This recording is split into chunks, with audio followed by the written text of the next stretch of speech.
Olá, pessoal. Continuando, nossa aula de segurança e privacidade digital, agora nós vamos falar sobre senhas. Pessoal, é, senhas é uma parte muito importante quando nós falamos, né, sobre segurança e privacidade digital. Por que que é importante? Porque é através dela que nós podemos ter uma boa propriedade de segurança nos sistemas. Então, a formulação de uma senha, ela pode oferecer, né, uma boa autenticação, né? Se você tem uma senha fraca, ela está mais sujeita a sofrer problemas de ataque, né? E também ser quebrada. Como que você formula uma senha? Para que você formule uma senha, existe o que primeira coisa é o que você não deve fazer. O que você não deve fazer na formulação de uma senha? Você, não deve usar palavras estruturadas, você não deve usar nomes, você não deve usar datas, tá? Por quê? Porque esses são os padrões mais utilizados, né, pelos hackers, né, ou pelos golpistas cibernéticos para quebrar uma senha. Né? Então, aquela ideia de senha 1, 2, 3, 4, 5, ou o seu nome, né, ou a data de nascimento, ou o seu nome com uma data importante para você. Então, isso tudo deve ser evitado quando você está formulando uma senha. Tá, nós vimos o que deve ser evitado. E o que é interessante fazer, né, ao formular uma senha?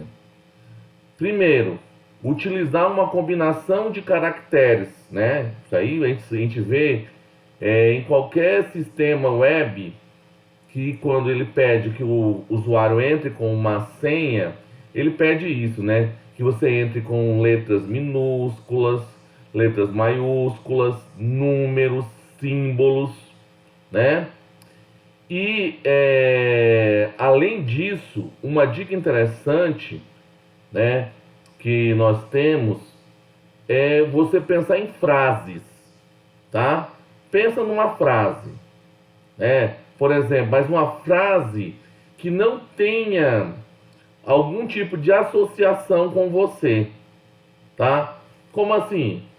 Eu não posso criar uma frase, por exemplo, Neucileno Vigílio de Souza Araújo, tá? Aí a partir daí eu coloco letras maiúsculas, troco letras por numerais, né? E troco por símbolos especiais, né? Então, tudo isso você não consegue ainda, tá? Então, o que é que você tem que fazer? Evita esse tipo de situação, né? Ou o nome da sua rua, né? Ou o nome do seu pai, o nome da sua mãe, né? Coisas desse tipo. Então, como seriam essas frases? Essas frases, você pode, por exemplo, pegar um pensamento de um poeta ou uma frase bíblica, né, que você tem assim em mente, né, ou um dito popular, e a partir daí você vai mudando, né? Pega, por exemplo, um dito popular e você vai trocando letras por números, colocando letra maiúscula, né? Em algumas partes dessa combinação. Isso é bem interessante na formulação de uma senha. E é mais difícil. É mais difícil do ataque hacker quebrar uma senha assim. Por quê?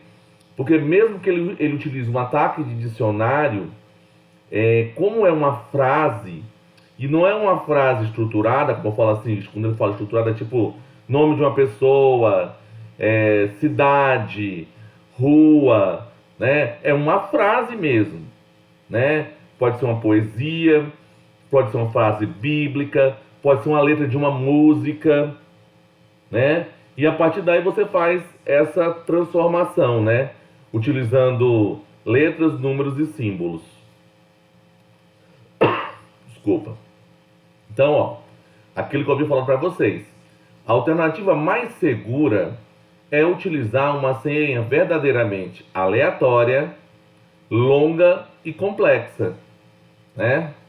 Por isso que é sugerido isso: poesias, poemas, frases bíblicas, letras de música.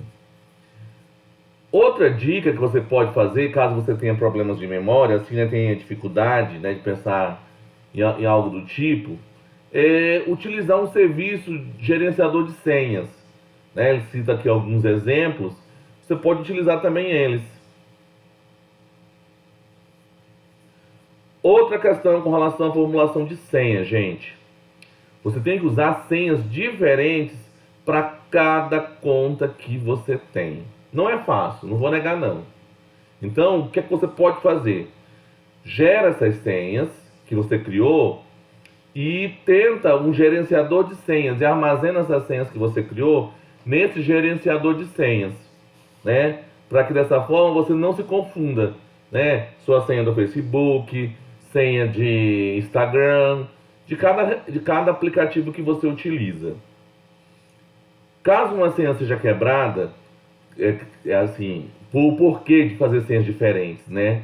Porque caso uma senha seja quebrada, o invasor não terá acesso a todas as outras contas, tá? Por isso que solicita isso, que você utilize senhas diferentes para cada uma das contas. Mesmo com uma senha forte, isso não garante proteção completa, claro. Porque existem ataques hoje que eles são bem, vamos dizer assim, robustos, né? Então ele pode demorar, pode, mas ele consegue.